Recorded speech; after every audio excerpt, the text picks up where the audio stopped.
Bonjour à tous, merci de nous rejoindre pour ce nouveau webinaire du GES. Je suis Philippe Ricot du cabinet Autour de l'image. Bonjour Kevin, je te Bonjour. laisse te présenter, même si tout le monde, je pense, te connaît. Merci pour cela. Merci du temps que tu nous alloues pour pouvoir présenter un petit peu qui nous sommes. Kevin Rigous, du coup, je suis le président de la société Logicap qui édite les solutions Anikit. Et aujourd'hui, j'ai la chance d'être mis en lumière par Philippe pour présenter un petit peu comment on imagine l'évolution des solutions technologiques pour le terrain et surtout parler de quelque chose qui ne se fait plus trop, qui est la feuille de papier pour tout ce qui est outils, pilotage, mais également plein d'autres choses et vous raconter un petit peu notre histoire et comment on voit l'avenir parce que je pense que la sécurité évolue beaucoup depuis quelques années et c'est bien qu'on puisse vous en parler. Alors, vous allez pouvoir poser toutes vos questions avec l'onglet questions. Bon, vous connaissez de toute façon la manip. N'hésitez pas à poser vos questions au fur et à mesure, on y répondra. C'est un échange qu'on veut interactif et puis c'est aussi l'occasion de présenter l'écosystème Anikit et peut-être d'interagir avec soit des utilisateurs, soit des acteurs de la sécurité qui auraient des questions, qui hésitent à basculer sur Anikit. Je te laisse démarrer, Kevin. Allez, et bien du coup, déjà, comme je vous disais, Logicap, donc Logicap c'est la structure, Anikit c'est la marque du produit, donc celle que vous connaissez plus, la solution. En quelques chiffres, parce que ça a beaucoup évolué depuis le départ. Moi, j'ai rejoint l'aventure en 2020 en tant que directeur général et en 2025, j'ai pris le rôle de président. L'entreprise a été créée en 2014, mais je reviendrai un petit peu plus en détail sur l'histoire. Aujourd'hui, on est sur plus de 30 000 utilisateurs au quotidien et ça augmente de mois en mois. Plus de 6 000 sites équipés, c'est pareil, on est sur entre 100 et 150 nouveaux sites équipés tous les mois, c'est-à-dire que fin 2025, on était sur 4 800 et aujourd'hui, à date, on est à 6 300. Pareil, plus de 400 entreprises accompagnées, on est plutôt vers les 450 en vrai. Pareil, 6 à 10 nouveaux clients par mois, sachant qu'aujourd'hui, il y a des tendances qui se créent. C'est un petit peu de ça dont je veux parler aujourd'hui avec vous. C'est qu'on a de plus en plus de clients finaux qui viennent et moins d'entreprises de services. Et je pense que c'est une erreur et on va en parler tous ensemble. Du coup, pour vous faire un petit peu la genèse d'Anikit et qui nous sommes. Déjà, il faut savoir que dans les offres qu'on va vous proposer, nous avons 3 axes d'intervention. Souvent, vous venez nous voir sur de la partie protection du travailleur isolé ou contrôleur de mission, mais il n'y a pas que ça, et main courante évidemment. Vous allez avoir tout ce qui est solution matérielle pour la sécurité. Donc, on est capable de vous fournir des systèmes clés en main. Ça fait partie un petit peu de l'ADN de l'entreprise. Moi, je suis anciennement de la sécurité privée et l'idée, c'est de vous faire gagner du temps. Donc, quand vous passez par nous, l'objectif, c'est qu'on peut vous proposer tout ce dont vous avez besoin. Et on a des stratégies qui s'adaptent au métier en fonction de chaque élément.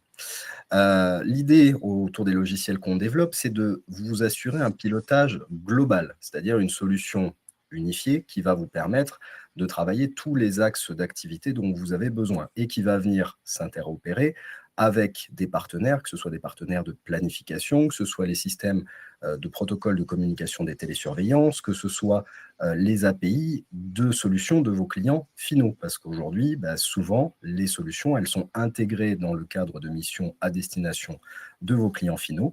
Et l'idée, c'est de leur faciliter la vie également à eux. Et vous retrouvez du coup ce que j'étais en train de dire sur les interconnexions, où on parle des logiciels ERP. Donc, je peux citer par exemple Comet, également CNET. Vous allez avoir aussi du SAP, qui sont des logiciels ERP avec différentes activités. SAP qu'on va plutôt retrouver chez les clients et les deux premiers cités plutôt chez vous en termes d'organisation. Le SIA DC09, qui est un protocole unifié sur toute l'Europe pour les télésurveillances, qui va permettre de faire parler les dispositifs. Donc aujourd'hui, toute solution que vous prenez chez nous est capable de transformer la data d'un objet connecté pour parler avec un télésurveilleur. C'est une valeur ajoutée pour vous. Les SSI, les GTC, la BI, donc pareil, ça, SSI et GTC, je ne vous ferai pas l'affront de vous expliquer ce que c'est. Les outils de BI, donc les outils de pilotage de la donnée, type Power BI et autres, sont des outils qui aujourd'hui sont de plus en plus utilisés chez vos clients. Et l'objectif d'avoir des outils intégrables vous permet d'avoir une vraie valeur de différenciation. Vous avez votre outil métier qui va vous accompagner, mais qui ne va pas s'extraire à l'organisation du client et vous permettre d'aller plus loin dans les discussions avec eux. Au niveau des secteurs, c'est extrêmement varié, je le disais. Aujourd'hui, on a une tendance, une évolution qui est en train de se créer, c'est-à-dire que notre activité sur la sécurité privée, et dans la sécurité privée, je vais mettre la sûreté, la sécurité et la prévention, représente environ 60% de nos activités. On a 40% qui s'orientent maintenant vers tout ce qui va être facility management, multitechnique également, puisque les besoins opérationnels sont les mêmes. Par contre, fait très intéressant et que je vous invite à ne pas hésiter à nous poser des questions, à nous solliciter là-dessus, il y a aujourd'hui des acteurs de multimétiers qui ont des structures de sécurité et qui, grâce à ça, ont réussi à venir faire ancrer leur savoir-faire, leur expertise et comment dire, leur expertise, oui, par rapport aux différents métiers chez les clients en utilisant les outils technologiques, un outil unifié qui permet de rendre encore plus viable l'interopérabilité entre les différentes équipes et les différents services.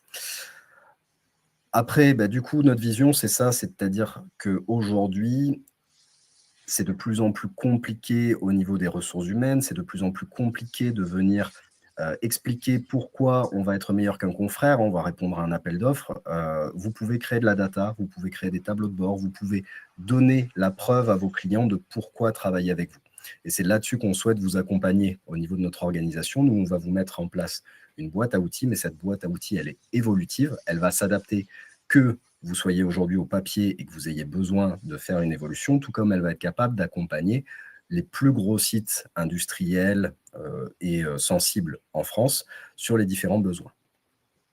Quand je t'écoute, excuse-moi, je t'interromps, Kevin, c'est plus qu'une boîte à outils, c'est une boîte à outils qui est hub de connexion. C'est en gros, tu arrives avec une boîte que tu poses chez le client, tu peux y mettre à l'intérieur un certain nombre d'outils et l'ensemble il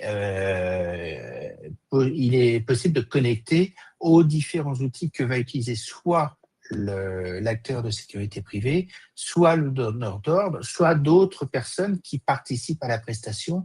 Donc, vous devenez carrément une espèce de petit hub de connectique, un nœud de connexion entre la société de sécurité privée et ses différents partenaires pour assurer la prestation.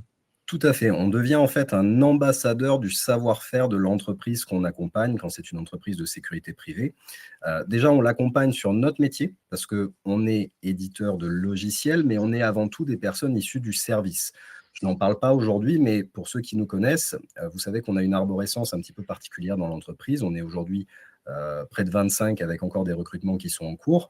Et vous avez dans notre organisation ce qu'on appelle les animateurs. Les animateurs, ce sont des personnes, historiquement, qui ont une expérience, généralement 15 à 20 ans dans le métier de la sécurité ou des métiers annexes, que ce soit formation, que ce soit prévention des risques, que ce soit sûreté.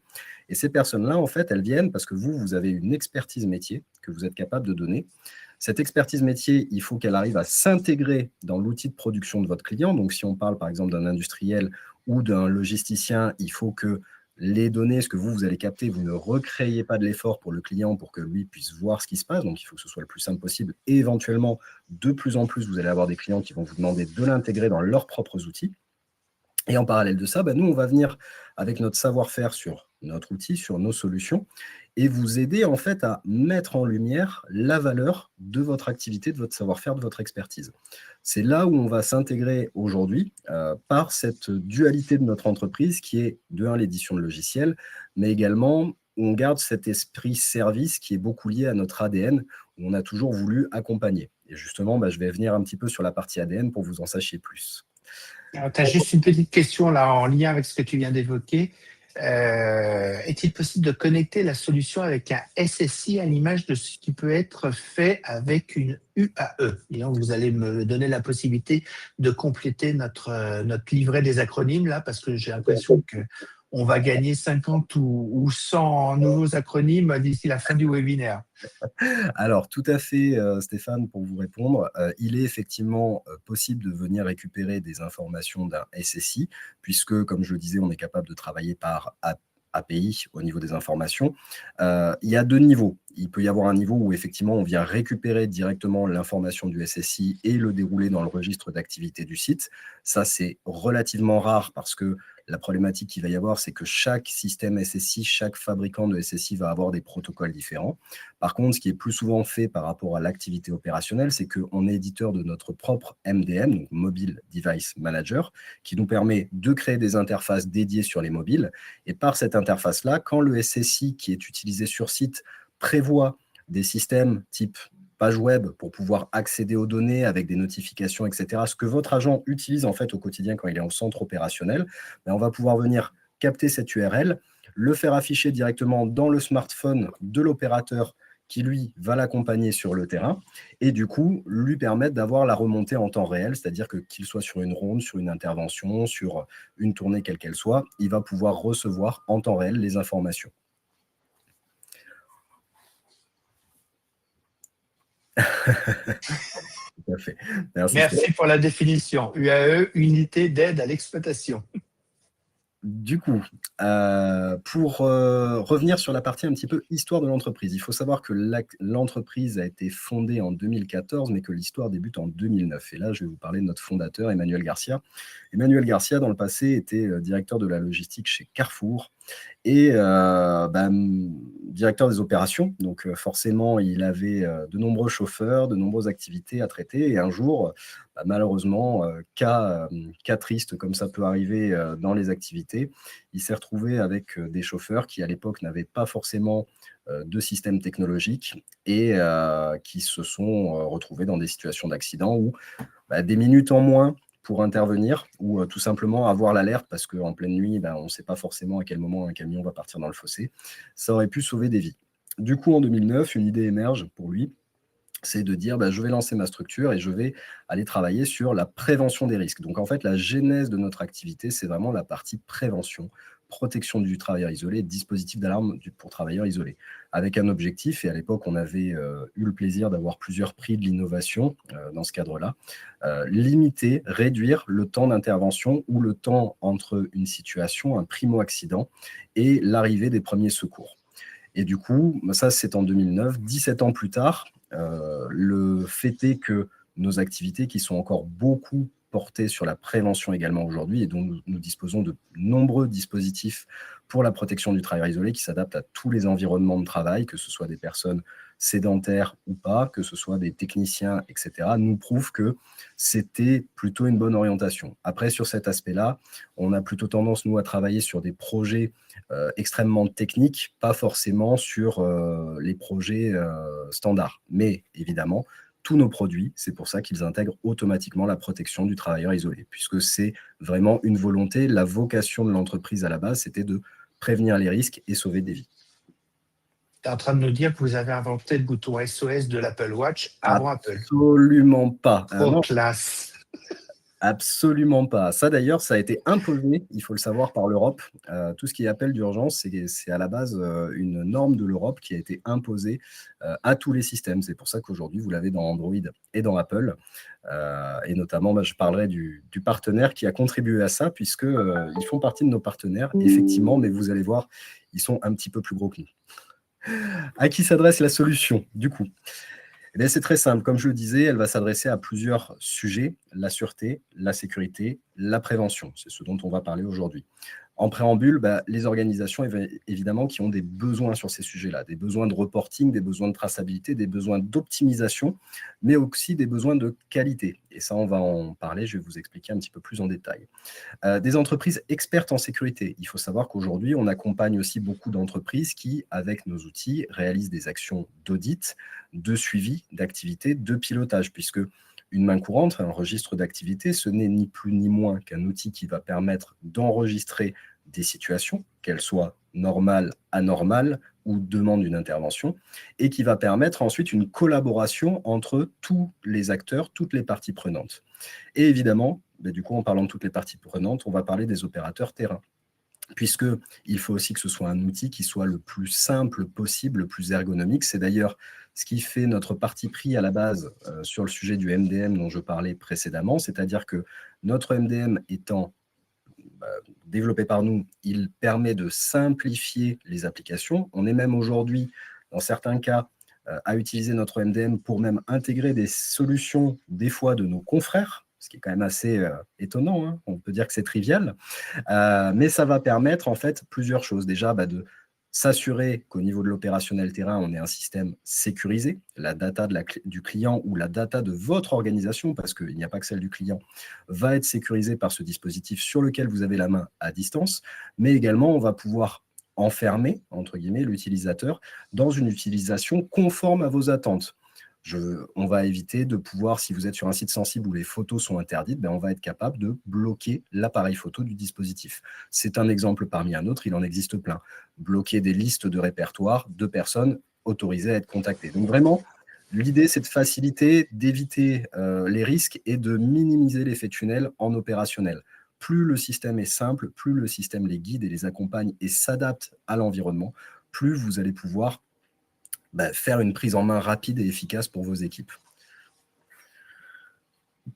Je vais enchaîner avec tout ce qui va être les limites et les risques associés aujourd'hui aux outils qui ne sont pas unifiés, ce dont on parle. Eh bien, il faut savoir, je vais prendre un exemple pour ça. On a, il y a quelques années, accompagné un centre universitaire assez conséquent. Ce centre universitaire, quand on est arrivé, avait un constat, c'est qu'ils avaient différentes méthodes, différentes organisations, en fonction d'éléments où ils avaient des besoins de certaines trames documentaires très spécifiques, ils allaient utiliser du papier.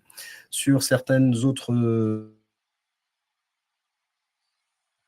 Ah, on t'entend plus, Kevin.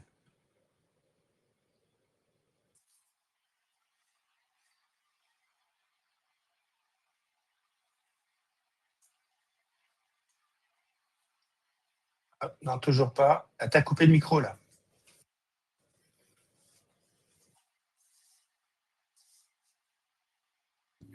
Est-ce que c'est... Ah, c'est bon, c'est revenu. Bah non, c'est pas revenu. Bon, c'est un petit intermède publicitaire en attendant que Kevin se reconnecte.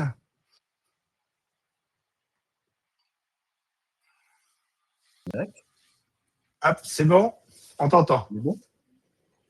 J'allais passer un spot de pub. N'entends plus. Je vais juste... Si, non, on t'entend, c'est bon. De mon côté. Philippe. Ouais, c'est bon, on t'entend. Parfait, je vous entends de nouveau également. Merci et désolé. Du coup, le site que j'évoquais, en arrivant, un état des lieux, différents outils, de nombreux outils unifiés. Hein, je vais parler sur la partie technologique, SSI, GTC, solutions micro-sésame, d'autres interphones, etc. Donc, plein de solutions opérationnelles qui leur permettent, donc qui évidemment avec une UAE, auraient pu se restreindre, mais qui leur permettent de gérer tous les éléments. Derrière ça, on va avoir des fichiers Excel, on va avoir des documents papier, et on est sur un site où on parle de milliers d'interventions tous les mois. Donc, vous aviez un officier de sécurité qui, à la fin de l'année, devait rendre compte à un board et passer environ 1 mois à 1 mois et demi, pour reprendre ces termes spécifiques, à compiler la donnée, la numériser. C'était vraiment pour eux une activité extrêmement chronophage. En plus de ça, il y avait des fois une déperdition de la donnée, c'est-à-dire que si l'utilisateur n'avait pas qualifié précisément la donnée, c'était beaucoup plus compliqué 3 jours après ou 4 jours après d'aller récupérer les informations, voire beaucoup plus loin quand on se rendait compte que c'était quelque chose auquel on était passé à travers. Le travail d'équipe était très compliqué à piloter et à coordonner également. Donc, on avait tout un ensemble de problématiques qui étaient rencontrées. Qu'est-ce qui s'est passé? On est arrivé, on avait du coup quelqu'un qui était un sachant de son métier, et c'est un petit peu toutes les personnes que j'ai en face de moi aujourd'hui sont des sachants de leur métier, mais qui n'étaient pas forcément un sachant des outils numériques. C'était d'ailleurs la représentation du fait d'avoir toute une organisation. On avait une problématique, on cherchait un outil qui allait répondre à cette problématique-là. On était très content, on avait résolu notre problématique. Sauf que 10 ans après, on se retrouvait avec un enchevêtrement d'un ensemble d'outils qui créait une complexification parce que la donnée, on l'avait, mais on l'avait sur différents supports, différents formats, et il fallait réingérer tout ça pour en faire quelque chose. Donc, on a commencé avec un accompagnement, une analyse, une compréhension de quels étaient les objectifs poursuivis, ce qu'on va appeler les indicateurs de performance, que vous entendrez très souvent nos animateurs évoqué, c'est-à-dire la première chose qu'on fait quand on arrive sur un projet, c'est vous dire, OK, en fait, votre client ou vous, votre projet, c'est quoi? Quels sont les indicateurs de performance que vous devez remonter? Parce que ça, c'est vraiment l'élément central qui va nous permettre d'avancer. À partir de là, on a pris chaque point, donc chaque outil de la boîte à outils, et en face de chaque outil, on leur a dit, voilà, le marteau, il faudra l'utiliser dans tel cas, le tournevis dans celui-ci, la tenaille dans celui-ci. Et on a créé ensemble le projet. Une fois que le projet a été créé, on leur a proposé d'aller ensuite le présenter aux différents niveaux de l'organisation, puisque là, il y avait vraiment une transformation numérique, une transformation digitale. On n'a pas travaillé juste à pousser l'outil, on a travaillé à leur dire comment il va s'intégrer et qu'est-ce qu'il va vous apporter. Parce qu'on pourrait vous donner le meilleur outil du monde, et je suis très loin de dire qu'on est le meilleur outil du monde. On a des confrères qui sont également extrêmement performants. Dans tous les cas, si l'outil n'est pas utilisé, il est nul. Et pourtant, on aurait pu vous avoir donné le meilleur outil du monde, mais sans utilisation, ça ne fonctionnera pas. Donc l'idée, c'est aussi d'acculturer votre organisation aux outils, aux méthodes, aux transformations, parce que je parle du fait d'un système où aujourd'hui il y avait une multitude de systèmes, mais vous pouvez avoir aussi le cas où vous êtes une organisation qui utilisait aujourd'hui d'autres outils, qui vous intéressait à changer d'outil, par exemple à venir nous rejoindre, mais où vous vous dites, oh là là, le travail, ça va être très compliqué. Aujourd'hui, mes ressources humaines, ça me prend déjà un temps fou. Mon middle management n'a plus le temps de gérer ça. Comment je fais? Là-dessus, c'est notre rôle aussi de vous accompagner, de vous proposer des solutions, des systèmes d'intégration de la donnée, mais également de travailler plus largement. Parce que si vous vous contentez juste de dire je fais un copier-coller de ce que j'ai aujourd'hui, déjà, vous venez chez nous, mais pourquoi faire? Parce qu'en fait, si votre outil marche bien, restez chez eux, hein, je vais le dire comme ça. Si vous venez chez nous, c'est parce que vous voulez aussi qu'on travaille sur l'expertise qu'on va pouvoir vous apporter, vous accompagner à valoriser votre offre et changer votre méthode et vos organisations. Pas votre savoir-faire, ça, on n'y touchera pas. Par contre, vous dire, là, peut-être qu'en travaillant comme ça, vous allez gagner du temps. Aujourd'hui, les principaux axes que je vois en termes de temps à gagner, c'est sur les ressources de l'entreprise. Voilà, vous avez la capacité de gagner du temps en opérationnel, sur les indicateurs de performance, sur le suivi, sur tous ces éléments-là. Et ça, c'est hyper important. C'est du temps en moins pour votre middle management et pour votre top direction.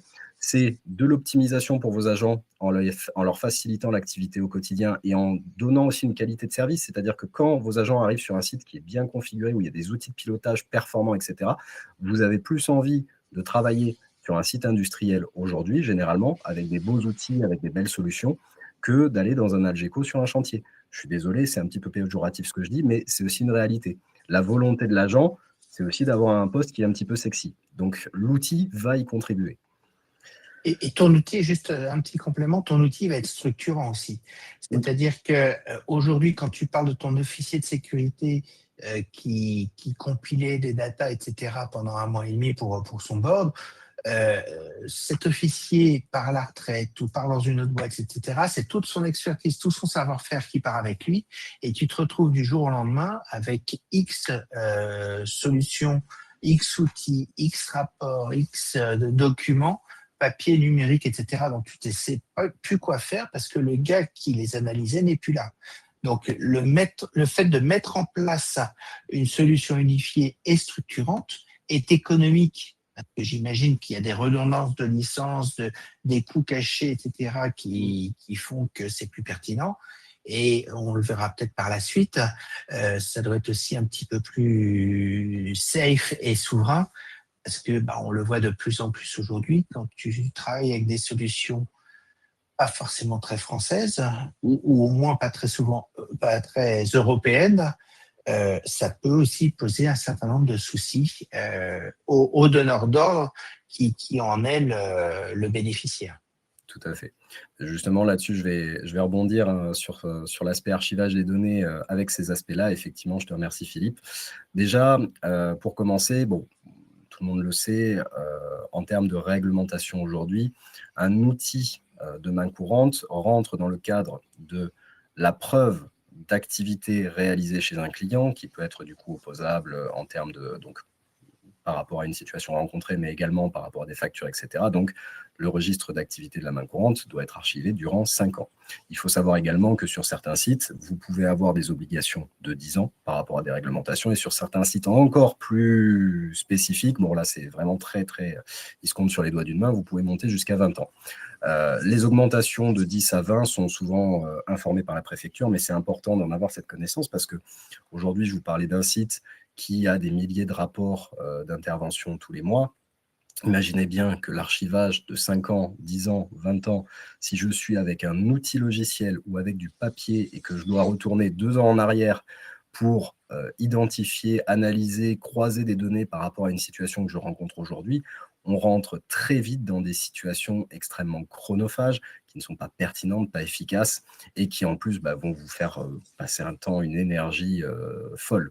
Sans compter le risque. Alors aujourd'hui, évidemment, Philippe en parlait, il peut y avoir des risques sur la souveraineté de la donnée, parce que on l'a vu, on a aujourd'hui, je vais faire preuve d'un peu de sarcasme, un excellent ambassadeur aux États-Unis à la direction du pays qui nous explique comment il faut absolument qu'on se passe d'eux rapidement pour éviter justement tout ce qui est souveraineté numérique qui est assurée côté États-Unis et sur lequel ils ont différentes réglementations, le Data Act et le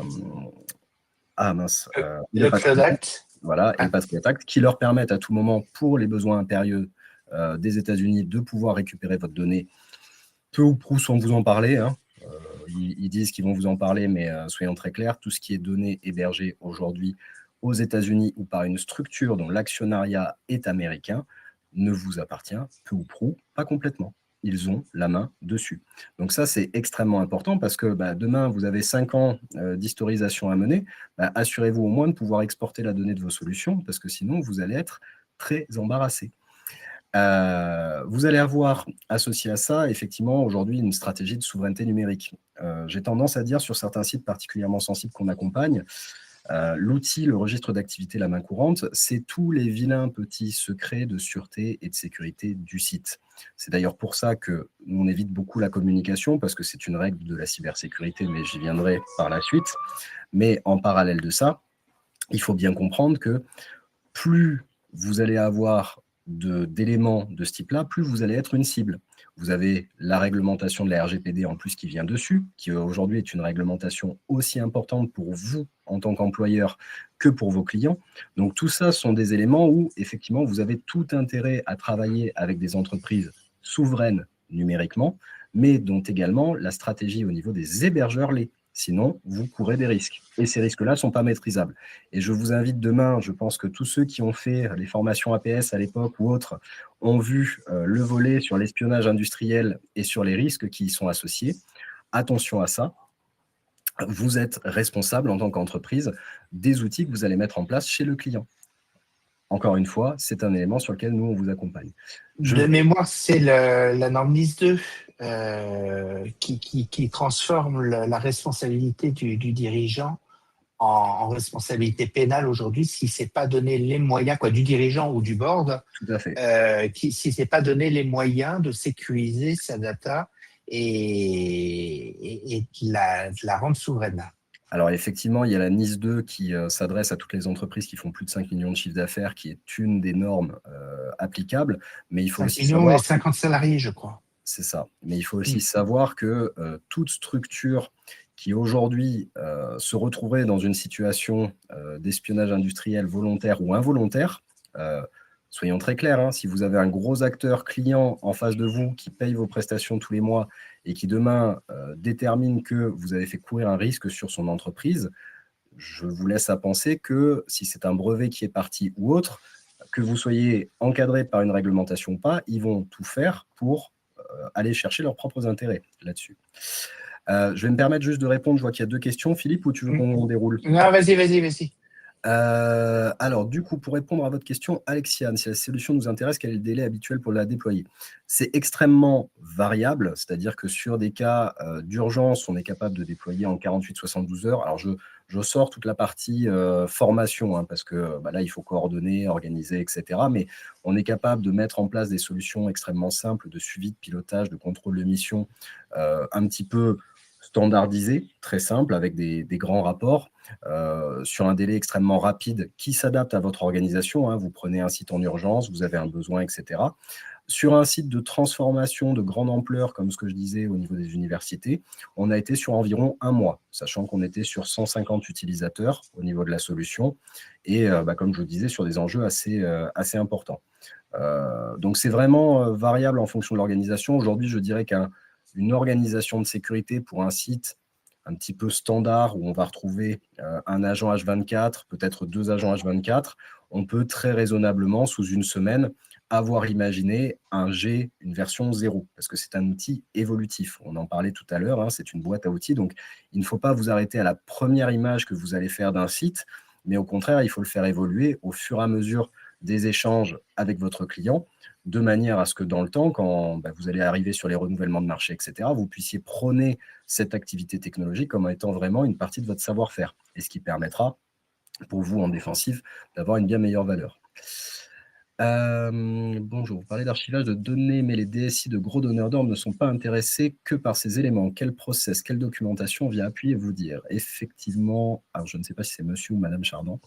Nous avons aujourd'hui, donc, c'est effectivement un sujet qui revient très, très souvent, c'est-à-dire qu'on a beaucoup d'entreprises de sécurité qu'on accompagne, je ne parle pas des donneurs d'ordre parce que là, on traite directement avec eux au niveau des DSI, qui nous envoient des dossiers de sécurité qui leur sont transmis par les clients.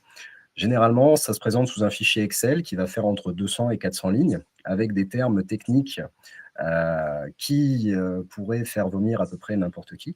Et vous vous retrouvez face à ça avec en plus ou moins une semaine pour y répondre. Alors là-dessus, justement, ça fait partie de notre rôle et de notre expertise. On a créé tout un ensemble de documents. On a environ 11 fichiers documentaires sur la partie IT qui vont expliquer tous ces aspects-là.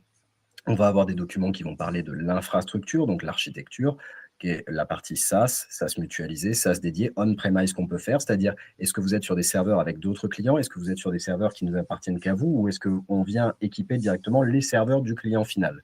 Ça, c'est un premier point.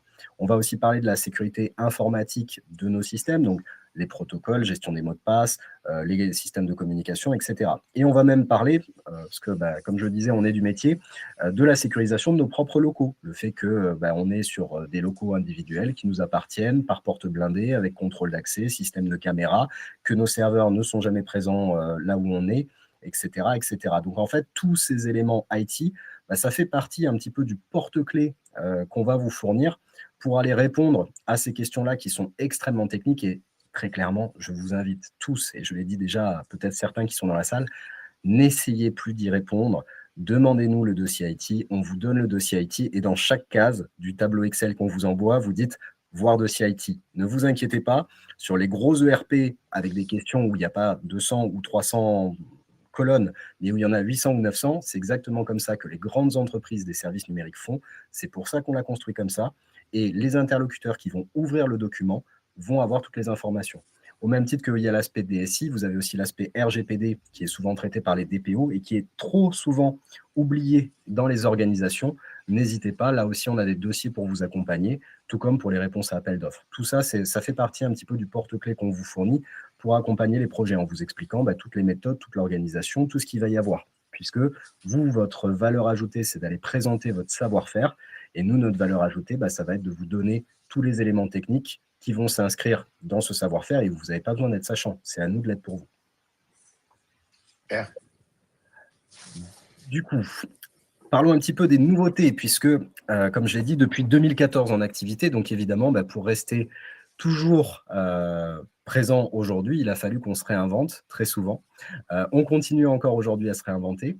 Les grandes nouveautés de 2026, alors en premier lieu, c'est toute la partie cybersécurité, c'est-à-dire qu'on a vraiment fait un travail énorme lié à la conjoncture actuelle. On travaille beaucoup avec des structures type centres hospitaliers, etc., qui sont des cibles prioritaires dans le cadre géopolitique aujourd'hui. Donc, ça fait partie du dossier que j'évoquais, mais on met également beaucoup d'actions en interne en place pour faire évoluer cet aspect-là. D'ailleurs, je reviendrai sur la partie cybersécurité parce qu'on intervient bientôt sur le sujet et je vous en ferai part si certains veulent être présents.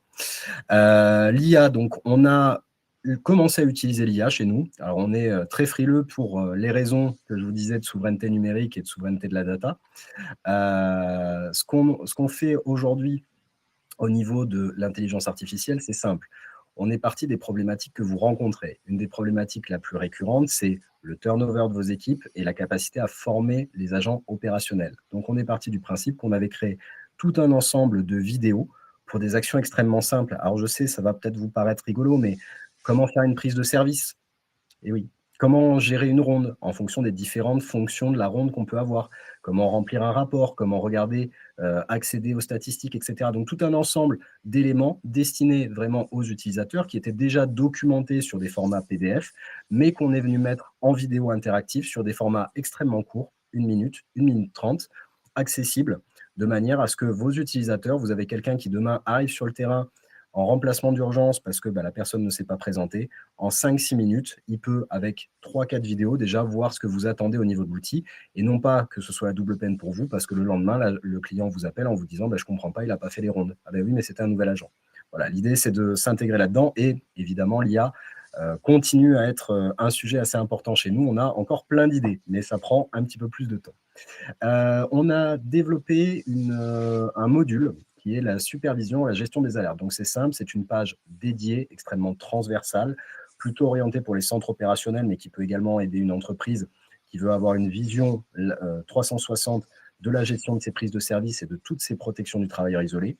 C'est-à-dire que vous avez aujourd'hui une page dédiée à ça, sur laquelle vous pouvez avoir des systèmes d'action. J'ai pris en compte, c'est traité, c'est ignoré, avec les temps d'intervention. Ça fait partie, encore une fois, de votre savoir-faire, pouvoir montrer à votre client pourquoi travailler avec vous plutôt qu'avec un autre. Parce qu'aujourd'hui, regardez, des non-prises de service, j'en ai comme tout le monde. Par contre, ma non-prise de service, elle est prise en compte, traitée en moins de 3 minutes. Sous 5 à 10 minutes, monsieur le client, je vous ai appelé avant que ce soit vous qui m'appeliez pour vous expliquer que l'agent, il n'est pas là, mais vous inquiétez pas, la situation est sous contrôle, je vais m'en occuper. Voilà, c'est un exemple. Moi, je dis toujours aux acteurs de la sécurité, ayant travaillé pendant 10 ans dans la sécurité privée, la transparence auprès du client et être celui qui l'informe avant lui-même sur son site qu'il y a un problème et que le problème est déjà pris en compte par le prestataire, c'est un gage de qualité et de sérieux que je n'ai pas vu encore de clients mettre des pénalités sur ces approches-là. Alors évidemment, il ne faut pas que ce soit tous les jours non plus, mais ça, c'est autre chose. Et ça, globalement, c'est valable dans toutes les entreprises de service. C'est-à-dire que tu prends les devants, tu alertes ton client en disant on a un souci, c'est sous contrôle, on traite, on vous tient informé. Tu as désamorcé la crise et effectivement, le client, tu fais d'un problème un élément de relation client et un élément de sérieux. C'est-à-dire que tu es un mec fiable. Tout à fait. Tout à fait, tout à fait. Tiens, juste par rapport à tout ça, on a une question. Est-ce que il est possible d'être accompagné lors des soutenances par Anikit? Alors, tout à fait. On intervient effectivement sur ces aspects-là. Alors, comme je le disais, on a créé des dossiers pour vous accompagner sur les réponses techniques, donc les dossiers IT, les dossiers RGPD, mais également des dossiers sur la présentation des solutions avec des captures d'écran, etc., pour que vous n'ayez pas forcément besoin d'aller manipuler l'outil, créer des sets de données pour pouvoir présenter au client votre savoir-faire.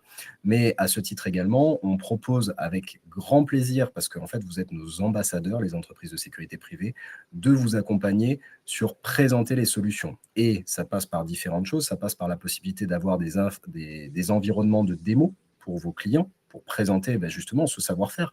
C'est toujours mieux si à un moment vous arrivez en soutenance chez un client, même en format découverte, je ne vais pas parler d'appel d'offres, et que vous êtes capable de leur montrer par des tableaux de bord de données qu'est-ce que vous êtes capable de faire, et idéalement des tableaux de bord de données fictives, parce que si vous avez quelqu'un en face qui est assez sensible à l'IT, la première question qu'il va vous dire, c'est mais du coup, si vous allez chez un de mes confrères, vous allez leur montrer mes données aussi. Voilà, donc ça fait partie effectivement de ce qu'on peut vous apporter, et ça vous permet de montrer votre expertise. Et en parallèle de ça, effectivement, en soutenance, que ce soit sur la partie technique ou même quand c'est votre plus gros projet de l'année et que vous avez besoin de montrer cet aspect collaboratif qu'on peut avoir, je l'ai dit, on est une entreprise aussi de service, donc on est capable de vous accompagner justement sur cette partie-là pour montrer qu'on est dans le projet. On vient vous accompagner, on vient vous aider, on vient travailler ensemble, et vous allez prôner la partie, encore une fois, service humain, et nous, on va accompagner dans la partie transformation numérique, transformation digitale du projet. Très bien.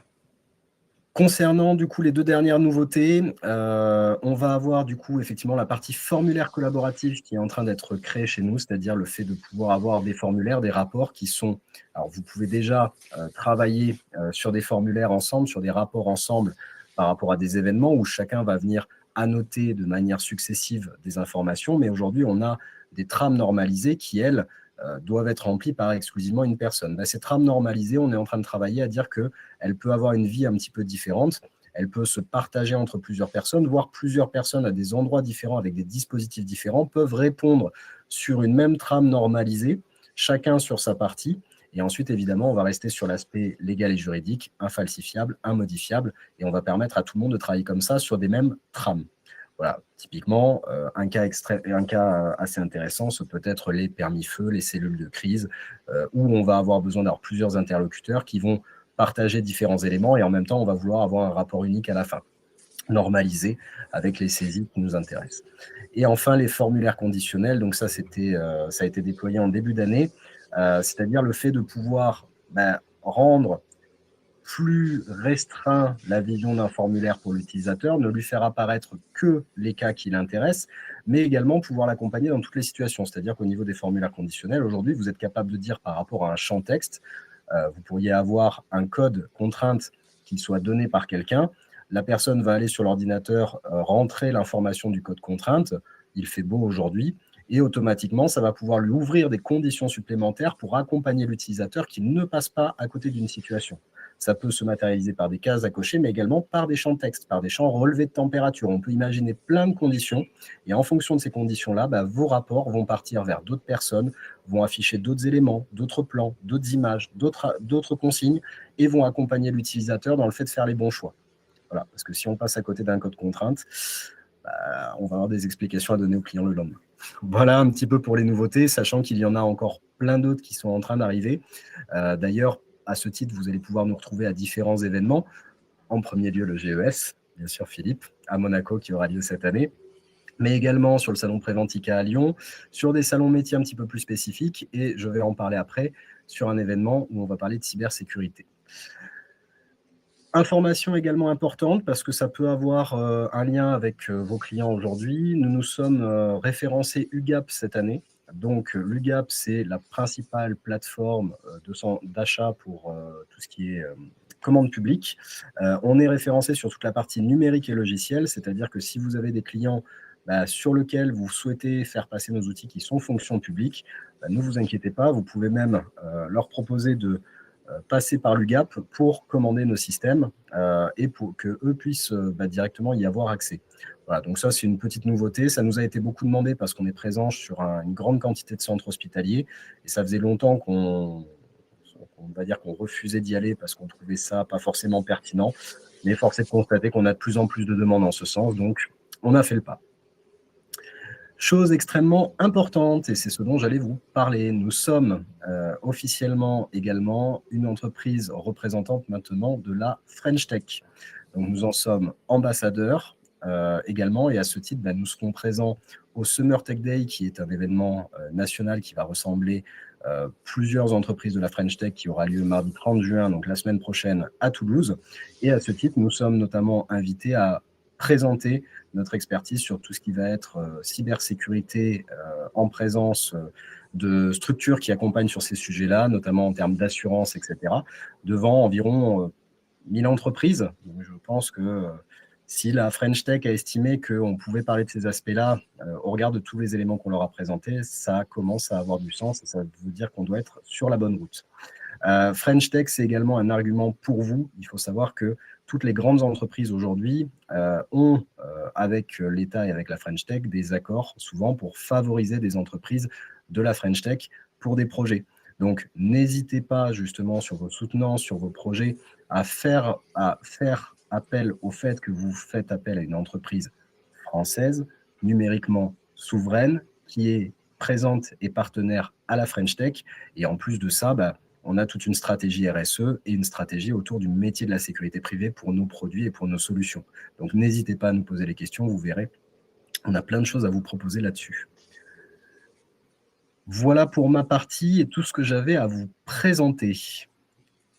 Écoute, c'est très très clair. Est-ce que vous avez des questions? Ah, attends, il y a une Je question. vois qu'il y en a une. Bonjour. Pensez, hop, hop, hop, elle a bougé. Pensez-vous intégrer l'IA dans le traitement des mains courantes que nous recevons? Alors, c'est une très bonne question à laquelle je vais répondre en 2 temps.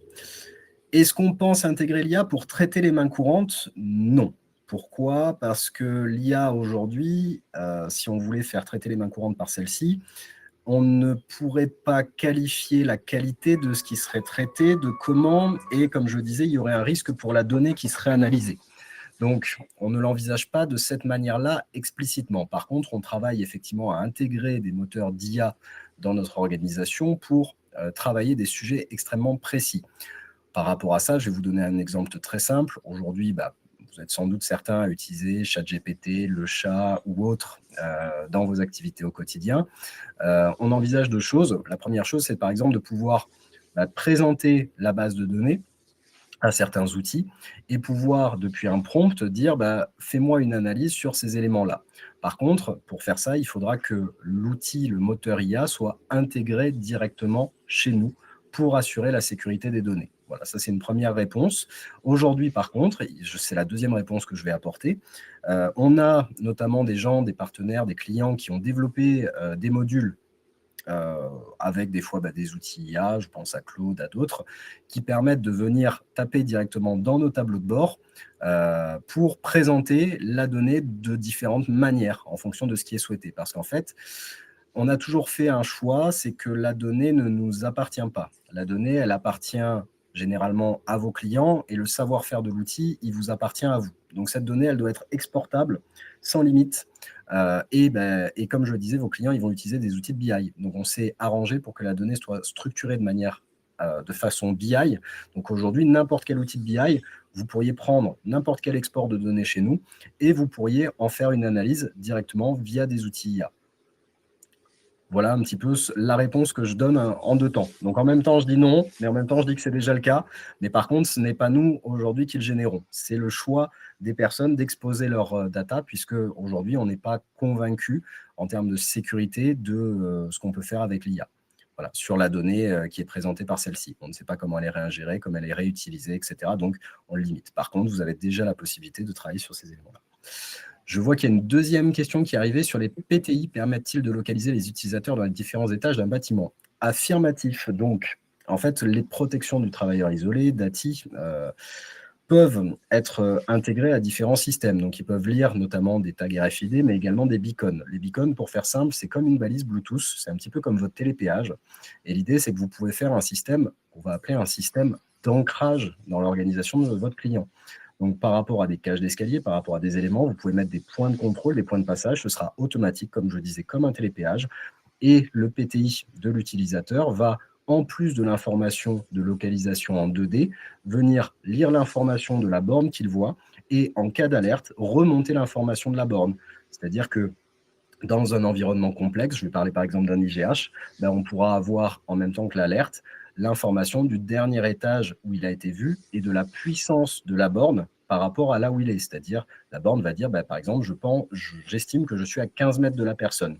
À partir de là, le système de PTI, lorsqu'une alerte est lancée, si évidemment je n'ai pas pu faire la levée de doute, va avoir un système post-alerte qui va continuer à faire du bruit pour pouvoir retrouver l'utilisateur. Quand on sait qu'on est à une distance de 15 mètres sur un rayon, ça va faire une trentaine de mètres, on va pouvoir commencer à retrouver la personne dans un temps qui va être, on va dire, acceptable. Bon, après, encore faut-il voir combien de temps on fait pour arriver sur le site.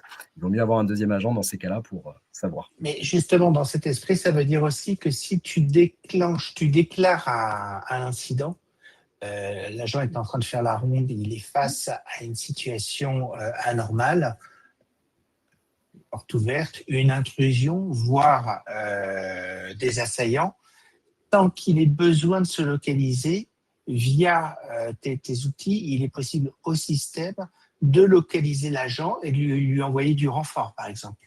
Tout à fait, il y a cet aspect-là, mais également, ce type de borne permet d'autres aspects, c'est qu'aujourd'hui, tout ce qui est point de ronde, chez nous, donc que ce soit les QR codes, que ce soit les tags RFID, que ce soit les beacons dont je parlais.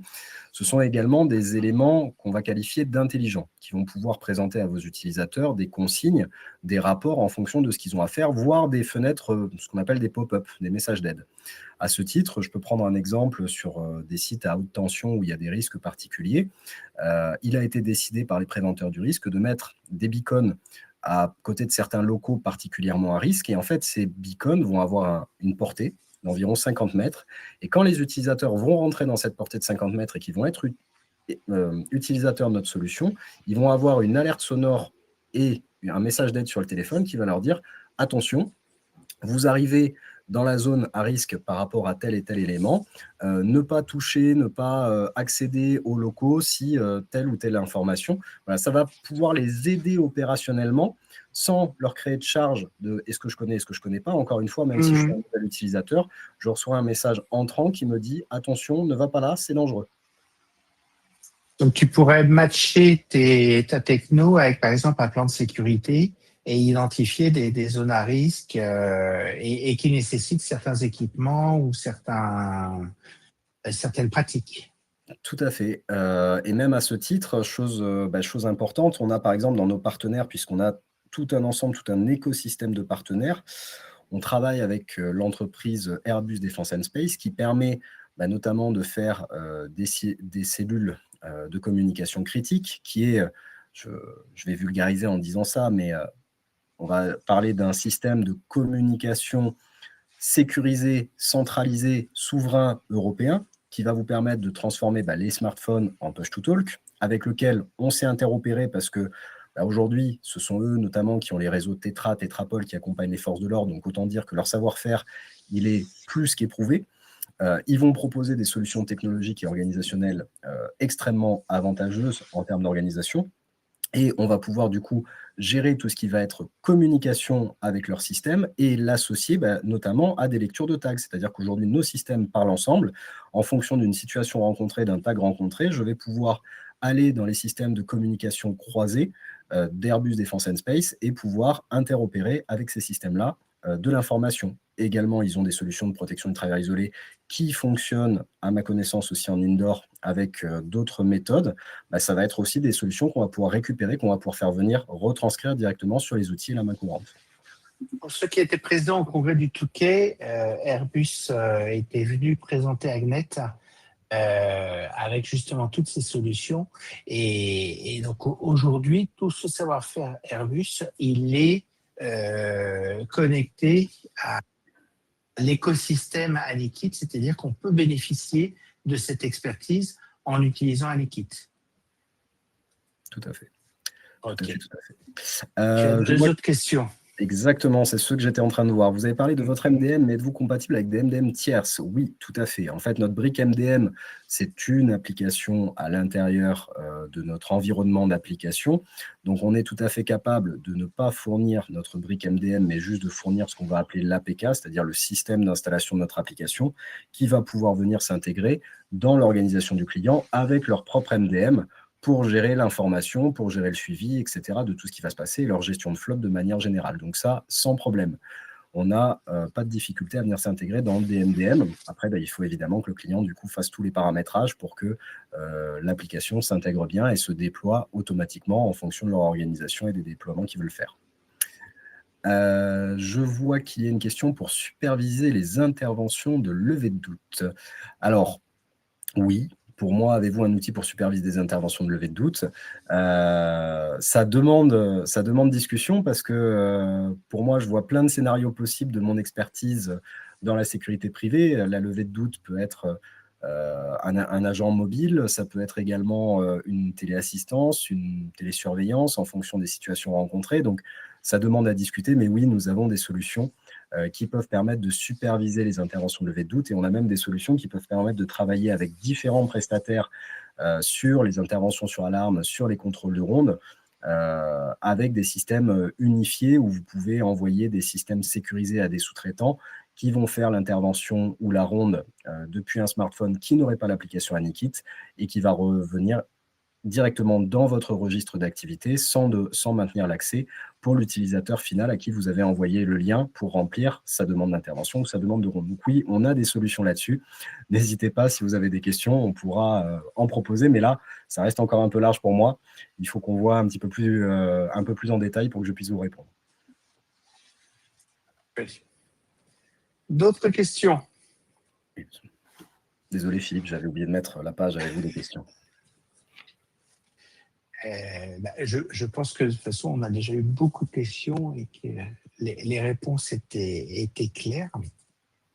As-tu quelque chose à ajouter, Kevin, en complément de tout ce qui a été dit?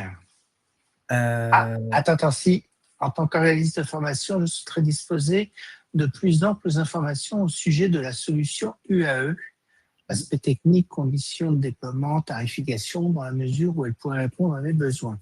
Alors, sur tout ce qui est centre de formation, il faut savoir qu'on a une stratégie en interne. On pense que... Moi, je suis arrivé dans la sécurité en 2010, en même temps que le CNAPS. Et en 2010, on m'a expliqué que la sécurité allait se transformer, qu'elle allait évoluer pour le mieux. Et depuis 2010, j'entends, il y a des évolutions, effectivement. Par contre, c'est toujours pas forcément à hauteur de la feuille de route qu'on m'avait présentée comme le grand chamboulement qu'allait apporter le CNAPS. De fait, on a une stratégie très particulière vis-à-vis de tout ce qui est centre de formation parce qu'on estime que vous êtes ceux qui allez accompagner les acteurs de demain dans le métier et leur donner la différence de code. Je vais prendre l'exemple du mécanicien. Vous allez 20 ans en arrière dans un garage, le mécanicien, il n'avait pas de gants. Pourquoi aujourd'hui ils ont tous des gants? Parce qu'il y a des nouvelles générations qui sont arrivées, qui sont sorties des centres de formation et qui arrivaient et qui disaient « Non, mais moi, je ne mets pas les mains dans le cambouis si je n'ai pas des gants ». Et on part du principe qu'aujourd'hui, la sécurité, ça va être la même chose. Ça prendra du temps. Ça ne se fera pas en 5 ans, 10 ans. Ça se fera en très longtemps. Au fur et à mesure que les centres de formation vont faire évoluer les pratiques et l'organisation des formations et avoir une volonté vraiment de qualifier la profession. Et à ce titre-là, on accompagne les centres de formation avec nos outils. Et on a un référent là-dessus qui a fait... environ 15 ans chez SI2P, donc qui connaît bien l'univers de la formation et qui sera ravi, Stéphane, de pouvoir vous accompagner et vous en parler. Donc, ce que je peux vous proposer, c'est n'hésitez pas, on n'hésitera pas à revenir vers vous, ou n'hésitez pas, vous, à aller sur notre site internet pour nous faire une demande de contact et on viendra vous exposer tout ça, en discuter avec vous pour vous montrer ce qu'il est possible de faire et que vous nous expliquiez aussi qu'est-ce que vous avez aujourd'hui en système UAE ou qu'est-ce que vous n'avez pas et qu'est-ce que vous souhaitez, de manière à ce qu'on voit ce qu'il est possible de faire. Impeccable. Du coup, Philippe, tu me demandais si j'avais un dernier point à évoquer. Ouais. Donc oui, effectivement, j'ai un dernier point à évoquer. C'est un point d'information. J'ai volonté et espoir que la sécurité privée, comme je vous l'ai dit, c'est un milieu que j'affectionne particulièrement, j'y suis depuis 2010, prenne vraiment en main tout ce qui est outils numériques. Je vous invite à ne pas pousser des mains courantes sur les sites de vos clients, je vous invite à leur pousser des outils technologiques qui présentent votre savoir-faire et pourquoi travailler avec vous.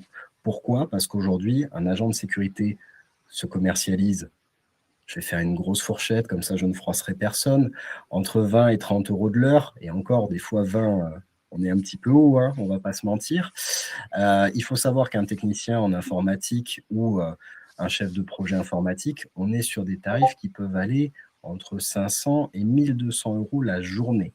Ça ne rentre pas dans les mêmes pôles de dépenses. Vos clients, industriels, grosses entreprises, sont habitués à payer ces tarifs-là pour de l'expertise technologique. On est là pour vous accompagner sur l'expertise technologique. N'ayez pas peur de proposer ça à vos clients. Vous serez différenciant. Il ne faut pas chasser le prix le plus bas. Bon, ça, vous le dites tous depuis très longtemps, mais malheureusement, il y a une réalité opérationnelle qui, des fois, fait que quand on a des agents sur le carreau, c'est une perte. Il vaut mieux les mettre quelque part, même si on ne gagne pas beaucoup d'argent. En tout cas, ce qui est sûr, c'est que vous avez besoin aujourd'hui de montrer votre savoir-faire, montrer votre expertise. On parle du continuum de sécurité. Pour que le continuum de sécurité puisse voir le jour, il faudra que les pouvoirs publics aient confiance en les pouvoirs privés. Et ça ne passera que par la data. On est là pour vous accompagner sur ces sujets-là, donc n'hésitez pas. Et quand vous avez des questions, on en parlait tout à l'heure sur les soutenances, et que vous voulez être différenciant sur ces aspects technologiques, venez nous voir. On a des idées. Présentez-nous ce que vous voulez faire, présentez-nous quels sont les besoins du client. On vous proposera des solutions en face qui vous permettront d'avoir une approche différenciante. Super. Écoute, merci beaucoup, Kevin, pour ton temps déjà et puis pour tous ces éléments. Donc, si j'ai bien compris, tu as une petite prise de parole la semaine prochaine avec un petit millier de patrons français. Tout à fait. Écoute, on te souhaite bon courage pour cette... c'est la French Tech ou... Oui, c'est Oui, la c'est la French French Tech. Tech. Tout à fait. C'est les Tech Days, de la Oui. technique. Bon courage pour cette prise de parole et merci à tous pour votre temps et puis pour cette écoute. Je te laisse le mot de la fin, Kevin. Alors, je vois juste qu'il y a une question et après, promis, je te fais le mot de la fin. Gaël, les mains courantes électroniques avec archivage automatique sont désormais obligatoires? Non. Non, point d'interrogation. La main courante électronique n'est pas un outil obligatoire, mais je l'encourage énormément parce que je vous ai fait la différence avec des outils papier, des outils disparates. C'est une perte de temps, c'est un risque. La main courante, elle, c'est un cockpit de pilotage IT de votre activité. Elle doit vous donner des tendances, des indicateurs. En un coup d'œil, vous devez voir l'état de santé de votre site grâce à la main courante. Ça, on vous apprend à le faire. Donc, est-ce que main courante électronique aujourd'hui est obligatoire? Non. Vous avez une obligation de main courante, de registre. Vous pouvez toujours mettre une main courante papier. Par contre, qu'est-ce qu'elle apportera dans votre valeur ajoutée à part couper des arbres? Pas grand-chose. Démarche RSE moyen. Et effectivement, par contre, l'archivage, lui, était effectivement obligatoire. Tout outil de traçabilité doit avoir des règles d'archivage. Et j'en parlais, dans la sécurité humaine, au titre de preuve de la prestation effectuée, l'archivage minimum doit être de 5 ans. Voilà. Après, il y a des choses, vous avez, j'ai déjà eu le cas avec certains d'entre vous, vous aviez des sujets avec notamment les contrôles d'accès, etc. Ce ne sont pas forcément les mêmes réglementations. Et pour autant, on peut aussi être sur des réglementations de 5 ans. Ça relève, pour le coup, de la RGPD. Et ça, c'est pareil, c'est acculturer vos clients parce qu'il y en a beaucoup qui vous disent des choses sur les contrôles d'accès qui ne sont pas forcément vraies. Et si les contrôles d'accès sont faits avec un outil de main courante, ça rentre sur une autre réglementation où les durées ne sont pas les mêmes en termes d'archivage et de suivi de la donnée. Voilà. Très bien. Et il y avait une dernière question sur est-ce qu'il y a, vous allez recevoir la présentation. Oui, à l'issue du webinaire, vous allez recevoir un replay pour ceux qui n'étaient pas présents ou qui ont besoin de revisionner certains éléments parce que on est peut-être passé vite sur certains aspects et vous avez besoin de revoir. Le replay sera envoyé à tout le monde. Oui. Voilà. Cette fois, je te laisse le mot de la fin. Merci à tous. Au plaisir de vous voir, que ce soit lors du GES ou lors d'autres événements. N'hésitez pas à nous contacter, à nous solliciter. On se fera un plaisir de vous suivre et de vous informer. Il faut savoir qu'on est présent sur plusieurs implantations en France, que ce soit à Bordeaux, à Toulouse, à Paris. Et je l'espère, en début d'année, qu'on va attaquer l'Est, début d'année 2027. C'est une volonté d'être au présent sur le terrain avec vous. Donc, n'hésitez pas à venir à notre rencontre. Et on se fera un plaisir de vous répondre et de vous accompagner pour prôner la qualité de la sécurité qui peut être faite et faire évoluer le métier. Eh bien, super. Écoutez, moi, je vous donne rendez-vous tous début juillet avec un webinaire animé par Uneo où on va vous parler de leur programme Avantagé, qui est un programme qui permet d'offrir du pouvoir d'achat aux agents. Uneo, c'est la mutuelle des armées qui aujourd'hui a pour ambition de devenir la mutuelle des forces de sécurité intérieure, dont la sécurité privée. Merci à tous pour votre temps, merci pour votre attention, merci Kevin pour cet échange. Avec et plaisir. je vous souhaite Merci une bonne fin de semaine et un bon week-end. Au revoir. Au plaisir. Au revoir.